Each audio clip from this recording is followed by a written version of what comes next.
Meyer Cohen, better known as Mickey Cohen, was an American gangster, boxer, and entrepreneur based in Los Angeles during the mid-20th century. In his early 20s, he began working for legendary mobster Bugsy Siegel, and by the early 1940s, Cohen was allied with Siegel's partners Meyer Lansky and Frank Costello and approved by Lucky Luciano. In 1947, Siegel was assassinated and Mickey subsequently became the West Coast crime boss. His connections were so wide and deep that although he was brought to trial for all types of offenses, he was only convicted for tax evasion and was often called the King of Los Angeles. Welcome back. Before we get started, be sure to subscribe to the Past Crimes channel and leave a comment below to let us know what other past crimes you would like to hear about. Mickey Cohen was born to Jewish immigrants from Kiev on September 4, 1913, in New York City. He spent his early years in the Boyle Heights neighborhood of Los Angeles after being raised initially in New York City with his mother and siblings. He began selling newspapers on the street as a newsboy at the age of 8 to support his mother. At the corner of Soto and Brooklyn Streets, now known as Cesar East Chavez Avenue, where Mickey would sell newspapers on a regular basis, one of his brothers would drop him off. In 1922, Mickey was sentenced to reform school for committing misdemeanor crimes like shoplifting and theft. Mickey started boxing as a teenager in illegal prize fights in Los Angeles. To train as a professional boxer under the alias Irish Mickey Cohen, the 15-year-old relocated from Los Angeles to Cleveland in 1929. On April 8, 1930, in Cleveland, he competed in his first professional boxing match against Patsy Farr. It was one of the preliminaries for the main event between Jimmy Goodrich and Paul Pierron. On June 12, 1931, Mickey competed against future world featherweight champion Tommy Paul in a match that he lost. After 2 minutes and 20 seconds into the first round, Mickey was instantly knocked out. Chalky Wright defeated Mickey in a fight that took place in Los Angeles on April 11, 1933. His final match took place in Tijuana, Mexico, on May 14, 1933, against Baby Arizmendi. His final results were 8 wins, 2 were knockouts, 8 losses, 4 of which were also knockouts, and 5 draws. Mickey relocated to Chicago during Prohibition and got involved in organized crime by working as an enforcer for the Chicago outfit, where he briefly crossed paths with Al Capone. He was detained during this time for his part in the card game-related deaths of several gangsters.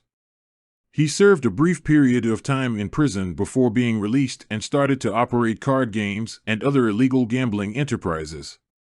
Later, he started working with Matty Capone, the younger brother of Capone.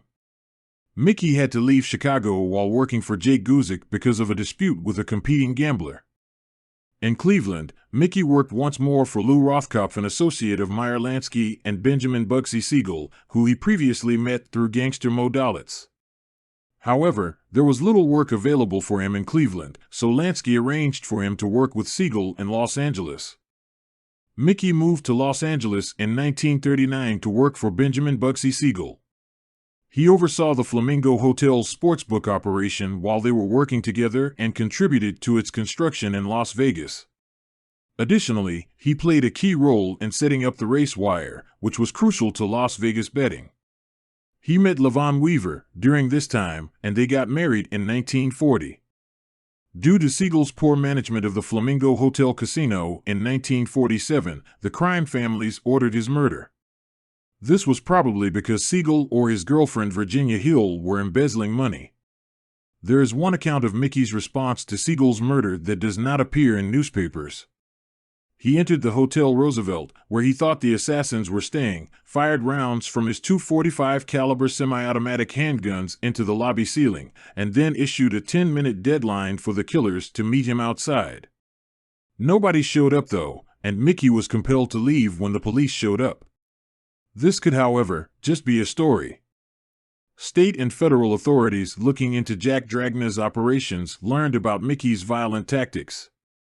Mickey experienced numerous attempts on his life during this time, including a bombing of his Brentwood, California home on upscale Moreno Avenue. Mickey quickly transformed his home into a fortress by adding floodlights, alarms, and a well-stocked arsenal that was kept, as he frequently joked, next to his 200 tailored suits. Johnny Stompanato was Mickey's temporary bodyguard. But in 1958, actress Lana Turner's daughter Cheryl Crane killed Stompanato out of self-defense. A U.S. Senate committee, called the Kefauver Commission, looked into Mickey Cohen in 1950 along with a number of other mobsters. Mickey was found guilty of tax evasion as a result of this investigation, and he was given a 4-year prison sentence in June 1951. Initiated by Senator Estes Kefauver on January 5, 1950, the Kefauver Commission was a special committee of the U.S. Senate that met from 1950 to 1951 to look into organized crime that crossed state lines in the U.S. In his autobiography, A Child of the Century, Ben Hecht claimed that Mickey had called him to express his desire to contribute to Hecht's efforts to raise money for Menachem Begin's Ergen. Hecht gave a speech about the significance of the cause to a group of business associates that Mickey called together in a parlor. The next step was for each person to call out the amount he would donate. When Mickey told a donor that's not enough, they occasionally increased their donation. Mickey called Hecht from jail after being arrested to see if he had access to any money to help with his bail. Hecht apologized, and Mickey politely bid him farewell. They never spoke again. When he was released in October 1955, he became an international celebrity. A brief article about Mickey's encounter with evangelist Billy Graham was published in 1957 by Time magazine. Mickey said he was very high on the Christian way of life, and when Billy came up, they would say grace together when they had food and would talk a lot about Christianity and stuff. Allegedly, when Mickey did not change his lifestyle, he was confronted by Christian acquaintances. Mickey was once more found guilty of tax evasion in 1961 and imprisoned in Alcatraz. He was the only prisoner ever bailed out from Alcatraz, and Chief Justice Earl Warren signed his bond. He was transferred to a federal prison in Atlanta, Georgia, after his appeals were denied. The Los Angeles Police Department seized his heavily armored Cadillac from this era, which is now on display at the Southward Car Museum in New Zealand.